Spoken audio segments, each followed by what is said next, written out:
So, welcome to this hybrid Olympic weightlifting, hypertrophy, and running video. And I know it seems weird that I'm starting with calf raises, but you'll see how much I'm using machines, and I'll get into it a little bit more how I think that that was probably a miss and a mistake early on in my weightlifting is not using machines as much as possible. I really like using machines just for the comfort. I don't have to think about it and load everything. So, because my legs look like corn dogs, I want to bring up the size of my calves. And I use the calf machine, I do crunches, some form of ab work as my warm up. Right now, I'm lifting early in the morning. I get there at like 6 a.m. These movements are easy to help me just warm up, get my body moving, get my blood flowing, and they're things that I'm gonna do anyway rather than doing them after the session. They're just at the beginning. So I do think doing crunches and calf raises are just ways to get everything loose for me, especially like my hip flexors, my ankles, and I can just load them appropriately and they don't affect my later session. So in between each set, I'm just demonstrating how I warm up. So before I even tie my shoes, like I'm doing my squats, I'm doing like my shoulder activation exercises that just help me move them, get them loose before I go. And yeah, I feel like I'm not wasting time.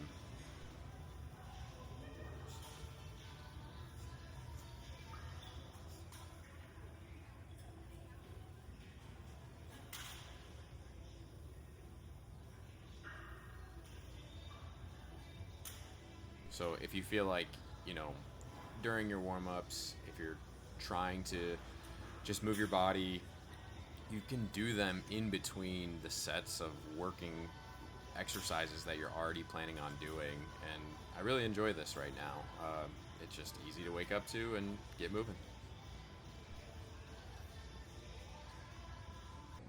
Now that I've gotten to a platform, which it's surprisingly hard to, even at Crunch, there's like 10 of the squat racks, but because barbell movements have become so popular, it's sometimes hard for me to get a squat rack. So I really do like these shoes by Tier. Um, they have the carbon plate in them, they have the wooden heel, but I don't think I would buy them again. I did get them at a discount because the color was going out of style, but they're comfortable. I know people love the wide toe box. I actually don't. I really miss the Romaleo 2s, and I think I might get mine redone that I still have. I probably would have gone with the L2s, but they're a good shoe. They'll probably last me a long time. Yeah, so you got to find the shoe that fits you. Here I am just doing my barbell warm up. I don't have anything like planned. I generally am going to just move my body as much as I can until I'm ready. So I don't do like a preset sets and reps. I twist myself, I move what I need to. I try to spend as much time in the overhead position as I can. After training for Leadville last year, I've kind of lost some of that mobility and strength in those positions. So I'm just trying to grease the groove. And even though now I'm watching this, it looks pretty easy. I really have to spend a lot of time and putting my head down to loosen up my shoulders and just move around. And you can see my balding spot like I'm Woody in Toy Story 5, so I guess I'm as close to a cowboy as I can be with this mustache too. But for my warm-ups, I'm really just trying to get loose, find what's tight, move it around as much as possible, and kind of push through it. Not through pain, but through discomfort and getting comfortable, like in a SOTS press. I've been doing these every single time I'm snatching, and lately it's been 3 times a week, and it's really been helping the bottom position of my snatch. One thing I want to get ahead of early is for all you weightlifters, do not count in colors right now. The blue plates are 35 pounds instead of the 20 kilograms. So that is a little confusing, but just keep that in mind. Just moving with intention during my warm ups, doing a power snatch and a full snatch. I actually remember it getting better as I went.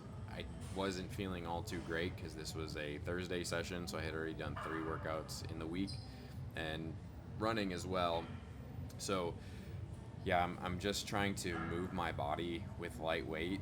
Historically, I've been pretty quick to move through my warm-ups, but I want to get that practice with lighter weights as I get up to my working weights. And today it was 185 at my top sets.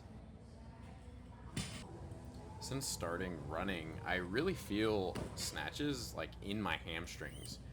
Not necessarily actively like during the lift, but when I'm in the bottom position specifically, it feels like they're almost squeezing more than they should, and the bottom position feels uncomfortable. So it's just practice and something that I'm gonna get back as I spend more time on my way up. So 165 here moved really well.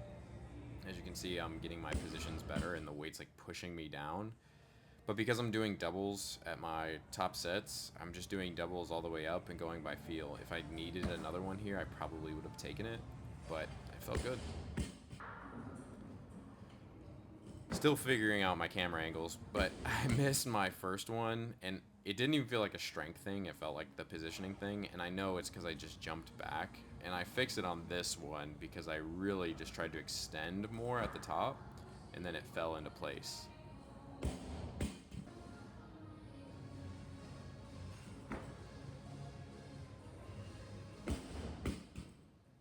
I remember thinking on this set, like, really get it together. My focus was a little bit better, and I paused in between each rep.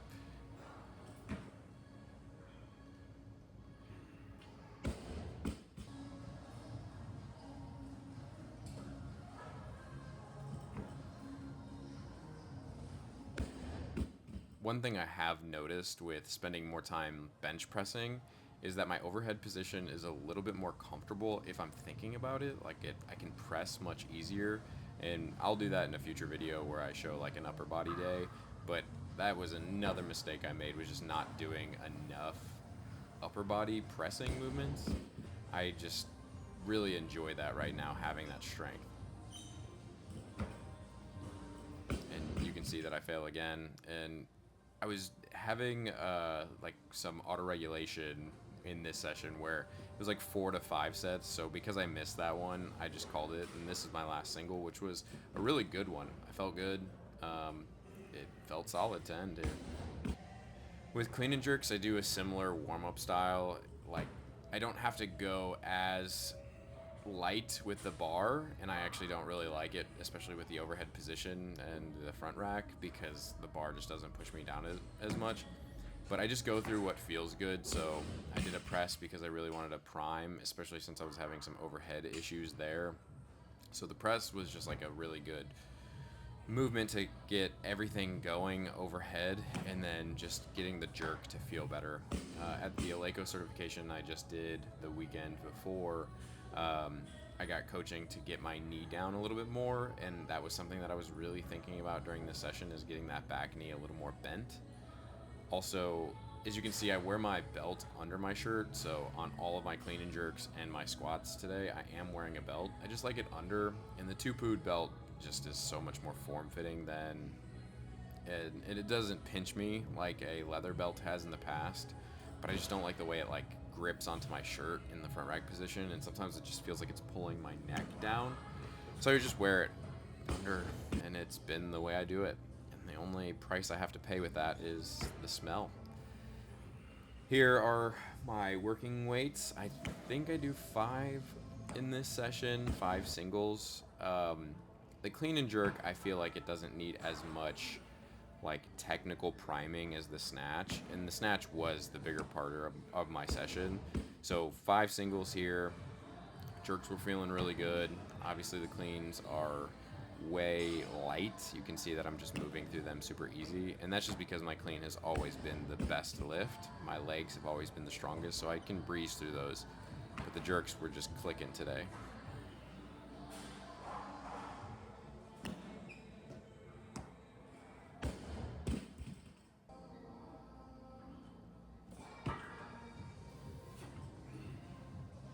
Here's my last single, and it just really came together. because I don't like re-cleaning sometimes, I just practice my re-rack and go right in, but I hate facing out. I just do not like looking into a mirror. It's so distracting on my lifts. I just jumped right to 275. It's a comfortable weight for me. It moves very well. So this is my first of 4 singles. I jumped to 325 next. Last week I did 315, so I just wanted to see if I could.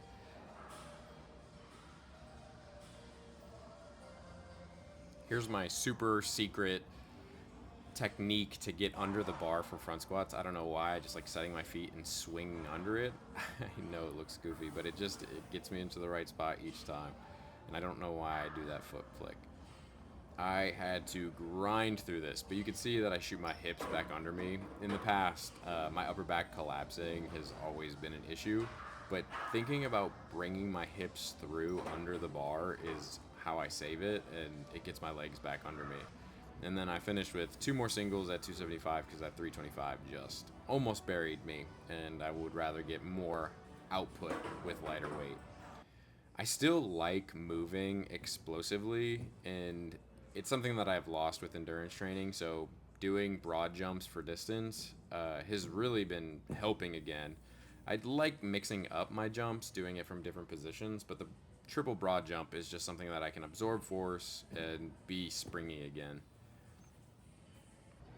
And then finishing with hamstring curls, I really like the lying hamstring curl machine, but seated curls are just as good. It sometimes just depends on what's available and what I feel like doing that day.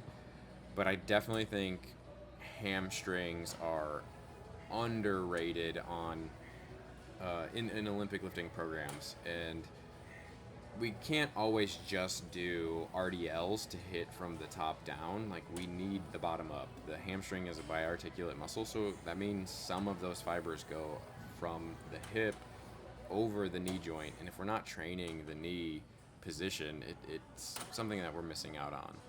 I really just don't like the leg extension machines at the crunch I'm at, and that's just because like the position, like the arc of the machine itself is just off. I am doing a lean back version just to hit the rectus femoris, the longest head of the leg extension here. So I lean back when I do mine. It's a little more comfortable, and I'm a little weaker here, but I'm maxing out the full stack a little bit too.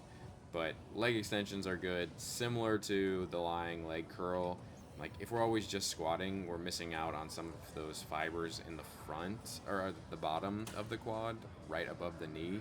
So yeah, I do a lot of machine work for these, and I can just do 2 to 3 sets depending on what I'm feeling to failure. And it's just a really good stimulus that we're not getting from the barbell movements.